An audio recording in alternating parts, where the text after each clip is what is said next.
What's going on, you guys? This is Necrostevo, and you are listening to my E3 wrap up. How's your week? Hope you guys enjoy those uploads. What did you all think of E3? I'm just going to ask that starting right off. Let me know in the comments. Are you guys overall excited for E3? Were you kind of let down generally by the announcements, or did you not watch it because, frankly, you just did not give a darn? I'm interested either way. Personally, I am extremely excited. We are talking dangerously near hype levels of how excited I am for all the announcements at E3, whether it be on the Nintendo side of things with Pokemon, on the PlayStation 4 side things with their exclusives, or just being $100 cheaper than the Xbox One, or on the Xbox One side with the Mirror's Edge 2 announcement. Excitement all around.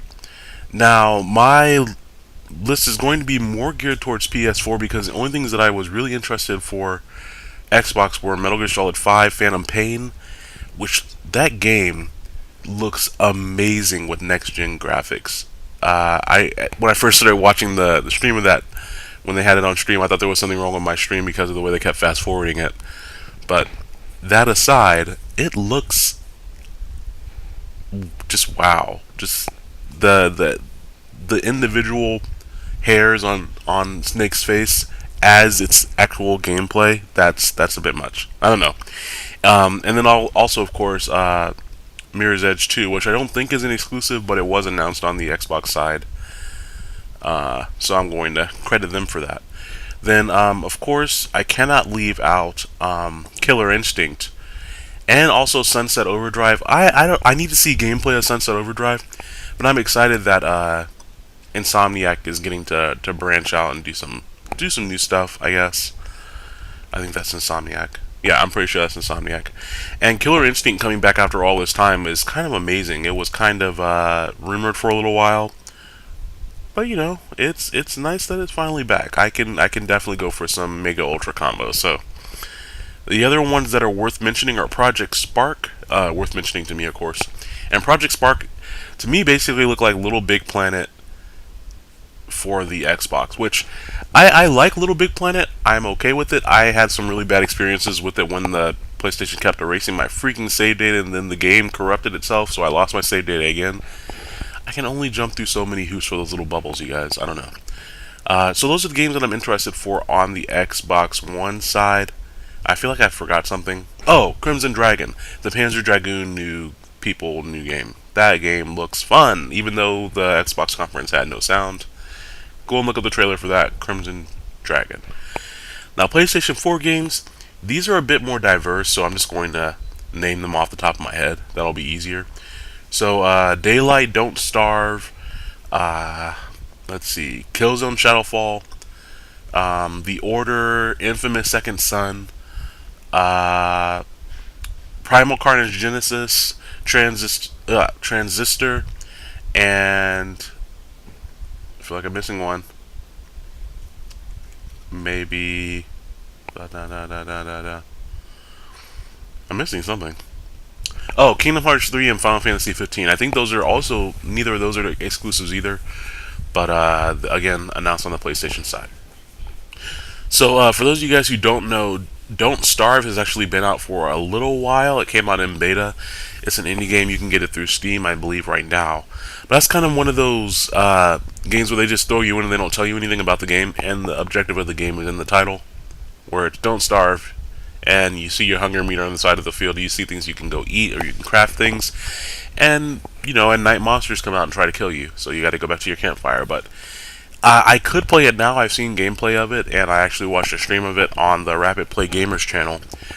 But that's the type of experience that I would really want on my Vita, so hopefully they'll put that on the Vita. I'm actually not that interested in Drive Club or Gran Turismo like I used to be interested in driving games. I kind of just have fallen out of those, but they still look fantastic. I think it's going to be interesting to see how they differentiate Gran Turismo from Drive Club. Of course, I am really excited about both Infamous Second Son and Killzone Shadowfall because we need more subtitles. No, I'm joking. Infamous Second Son, the gameplay actually looks pretty interesting. It really reminded me of a combination between Prototype and Infamous, which that I may be misspeaking by saying that, but just the gameplay looked fun. Being able to shoot up vents or I guess smoke your way through a fence. That sounds like you're you're smoking a bowl there, and you wake up and you find yourself on the other side of the fence. That's not what I mean. Like, his power is he's able to, phase through objects. And then I actually haven't played a Killzone game since Killzone 2. So I missed the PSP one, I missed the PS3 Killzone 3, and they're coming out with Killzone Mercenaries on the Vita, which I'm interested in too. But Killzone Shadowfall is really interesting to me just because it's such a huge departure from what is Killzone. Just even the aesthetic is very, very diametrically different from what we have seen in other Killzone brown and green with the orange and yellow glowing eyes type games. So that one looks like it's going to be interesting. It looks very, very good. It looked like the whole thing was a CG type event. What else did I mention? Primal Carnage definitely looks interesting, and that's probably just going back to when I first started playing the Primal Carnage games, I guess. I don't know. Dinosaurs kill each other. Sounds good. And then, of course, Transitor is another more independent developably gamed. I believe that one's done by the same people who did Bastion. Once again, with the narrator narrating things that the hero you control does. This one seems much more, I guess, action heavy is maybe the right word. And I really like the art style. I suggest you guys look that one up for sure. And if I can, I'll try to find footage of these games, but that's such a... I don't know, it's not a chore, but it is difficult to find good footage of the games and keep it short enough to not break any wonderful copyright issues. But anyways, though, those are the PlayStation and Sony... Wow, the Sony and PlayStation announcements, because Microsoft does not exist. The Microsoft and Sony announcements that I was really interested in. The price points, I did correctly predict that they would come out. They would both come out with price points, and they ended up doing that. And I guess I overestimated Microsoft because they were like, "Hey guys, we're $4.99," and then Sony was like, "No, no, no, we're listening to Necrostevo. We're gonna have a $3.99 price point because Sony has to consult with me on these things." They called me right before they were about to flip a coin. I said, "No need to flip a coin. Just do this." None of that happened. I made all that up, obviously. I do think that this is kind of the start of more so of a war than Sony kind of destroying the opposition like everyone thinks. If you all think back to the beginning of the current gen games that we're in, remember how Sony announced the $600 SKU and it still sold out, and Microsoft was beating Sony at every turn, even though they had the Red Ring of Death issue with their hardware, and basically one out of every two consoles was failing. And then at the end of it all, Sony is now outselling Microsoft with hardware, I believe, worldwide. So it took 6 years, but they were able to turn their very negative imaging around. So it'll be very interesting to see how Microsoft kind of turns things around from here on out. I think it's kind of foolish to count them out. There are definitely some exclusives there that people are going to want to get the Xbox One for, even at a premium price. And DRM and Kinect always being on and watching you, which all those issues aside,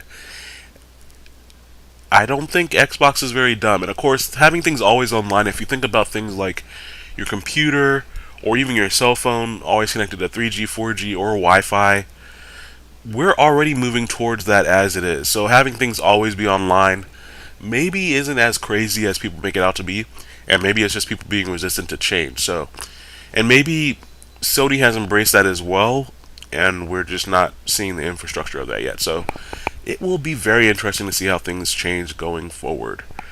I forgot Nintendo, which is just foolish of me. They are last, but certainly not least. Of course, the Wii U hardware was already revealed and already released, so I don't have to talk about that at all. I did think that there was a little bit of... I don't know. The best way I can describe it is... It's not disappointing for a lot of people, but like the way Donkey Kong Country Returns Tropical Freeze was revealed, I feel like a lot of people were really expecting Retro Studios to do another Metroid game. Which to what I say to that is, okay, another Donkey Kong, another Metroid, another Zelda, another Mario. They're all going to be good games. I don't know. I don't see what the problem is, really. The new Donkey Kong game looks awesome. I'm excited for that one. The X game continues to look good. That's the one where it's just, hey, look at all these massive creatures. Look at how small I am. Please don't step on me type game. You can fly around and fight stuff. I don't remember who the developer for that is. And Bayonetta 2, love her new hairstyle. She cut her hair. I love it when they take something really iconic about a character like that and they change it ever so slightly, and then they're just more badass for the fact. So I love her new look, and I'm happy that we got a window for that game. That because I probably won't, honestly, I won't buy a Wii U until Bayonetta 2 comes out, because that's the number one game that I want to play on the Wii U. Unless they make a Pokemon game for it, they'll have to see that. But I say unless they make a Pokemon game, as if they didn't already make that one in Japan where you had the little figurines. I mean a different one from that though. I mean more like a Battle Revolution or Coliseum game. But Bayonetta, that one looks great. We also have the new Mario Kart game and the new Mario 3D game, which I don't really care about Mario games anymore. I will probably play the Mario 3DS game just because it harkens back to Mario Land 2 with 4 different people and you can have different powers or whatever, different abilities between the 4 of them. But I don't really care about Mario all that much. I was excited to see the Super Smash Brothers trailer, whatever their side. I almost said Brawl. We don't have a title for it yet. I'm going to predict it's going to be something like Super Smash Brothers. It better not be Super Smash Brothers Wii U. It might be something like Omni or something all-encompassing like that. But anyways, though, Mega Man is a huge surprise. I did not see that one coming. Last time he was in a fighting game was what, Tatsunoko versus Capcom, I think, which was also on the Wii, oddly enough. Yeah, I hadn't thought about that in a while. Interesting. And then, of course, we have the Villager from Animal Crossing, which I thought is an extremely creative choice. That's kind of a blank palette that you can kind of do whatever you want with. I'm looking forward to see what they do with his actual abilities. As far as, okay, can I just leave this tree here and then come chop it down later? Or can I dig a pitfall and then someone can fall in it later? Or things like that. Because you can do those types of things in games. So, and then, of course, the Wii U Fit Trainer, which is just bizarre, which is awesome. Bizarre choices are great. So I'm pretty excited about Smash Bros. Brawl. From what they said during the conference, it seems like there are going to be the same rosters on both the DS, the 3DS version, and the Wii U version, but there are going to be different levels. So that's going to be pretty cool. Pretty cool. I really would like a reason to get both. If the only difference between both games is the levels that you play on, I don't really care. If they change the roster between the two, then you have my attention. I would really like a Brawl experience to go for those of you guys who played Jump, Ultra, All Stars. Those types of experiences on the go are really fun to have. So, yeah, Nintendo. Other games from Nintendo that I'm interested in. I think that's it. There's nothing Pokemon related new, correct? Oh yeah, Pokemon. So Pokemon, of course, announced the new Fairy type, which of course will apply to Sylveon, and it seems like they're going to retcon some types, such as Gardevoir, Jigglypuff, and Meryl. So that will definitely be interesting to see what types, because just, retconning those types doesn't mean much.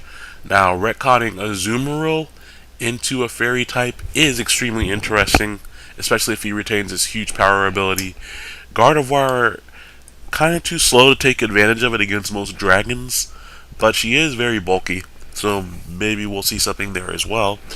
And of course, Sylveon, I really do, taking EV evolution stat spreads into mind, I think it's going to have 130 base special attack and 110 base speed with maybe 95 HP and then the 65 stats in both of its defenses. So I think it's going to be a frailer, fast sweeper. It's going to be basically a check to all the dragons not named 110 base speed. No, that outspeeds all the dragons, doesn't it?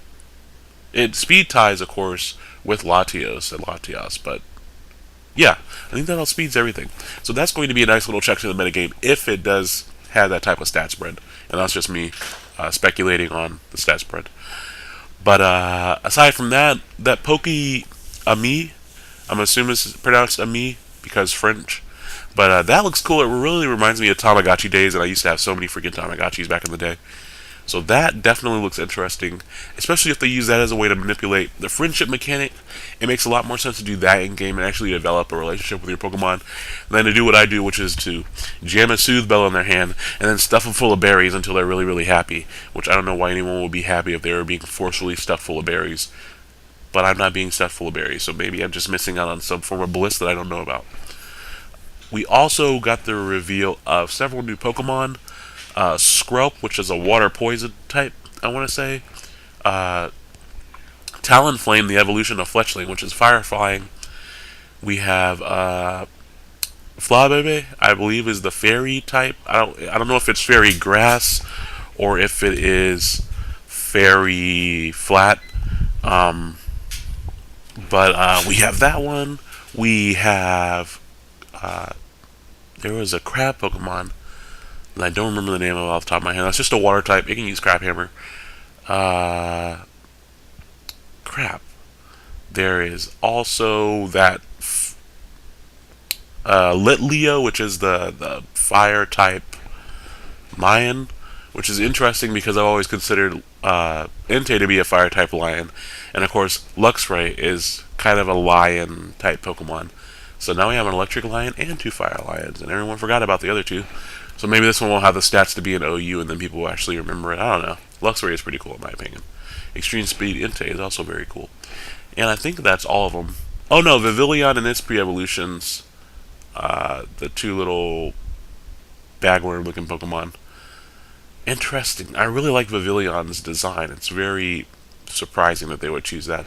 I still want a Luna Moth Pokemon. I want that. That's what I want. And I want it to be very powerful, like Volcarona. I really hope Vivillion's stats are better than Butterfree's. Like, don't make it crappy.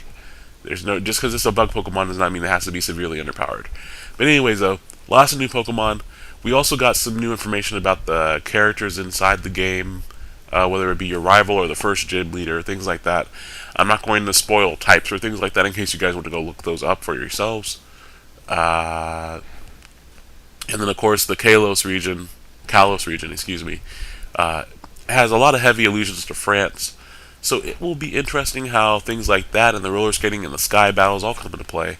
Horde battles got announced, which I really just want a horde of Gravelers, and they all explode simultaneously, and you don't even black out. It just resets your game, because there'd be nothing left. I hope that doesn't happen, but that would be really funny if it did. Anyways, that's all the Pokemon stuff, I believe. That's all the Nintendo stuff, I believe. So what do you guys think? Did I mention anything that you guys are interested in, or did I leave anything out that you're really hyped for? I want to know. Please let me know in the comments. You guys have a great day. I'll talk to you all on Tuesday. And that'll be it for today. Alright, bye now.